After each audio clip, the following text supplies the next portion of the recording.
遊第二次同大家見面。今日我哋經犬出遊同大家衝出香港，去馬交。我哋坐機場巴士到港珠澳大橋，再轉金巴，然後坐的士去到風塘斜巷。去嗰度做咩？去同泡泡瑪特打卡，佢哋就係婆仔屋外面。婆仔屋對面有個展覽，得閒都可以入去行下。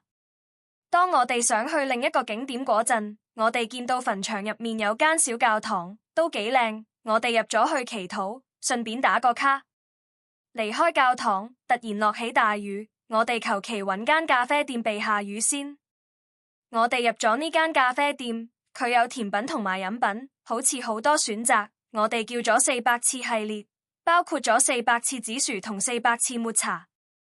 呢兩杯飲品主要都係牛奶味，無論紫薯同埋抹茶味都比較淡。跟住我哋仲叫咗一碟香蕉朱古力梳芙梨，份量都幾大。佢唔係好甜，但係唔算好有空氣感。咁不過不失啦。趁雨開始細，我哋繼續我哋嘅行程。我哋去食葡撻，我哋去咗大三巴附近食人氣嘅葡撻白木。當時冇乜人排隊，嗰度冇位置食嘅。我哋買咗之後要企喺出面食。葡撻皮係鬆脆嘅，同樣蛋漿唔係好甜，但係蛋味唔係好濃。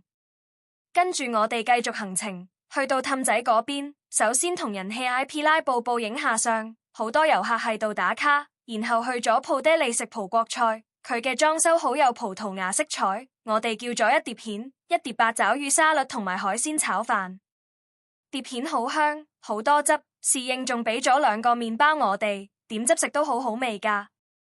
跟住八爪魚沙律，八爪魚係凍嘅，但係都幾腍好清新。至於海鮮炒飯，好香濃嘅海鮮汁，個飯係濕濕地嘅，海鮮味好濃。呢餐唔錯，然後我哋繼續行程，我哋去食甜品，我哋去咗檸檬車路，叫咗杯柚子雪糕。柚子雪糕好清新，唔係太甜，好想食多杯，但係已經好飽。食飽飽之後，今次我哋當然唔會行返去京犬香醇啦。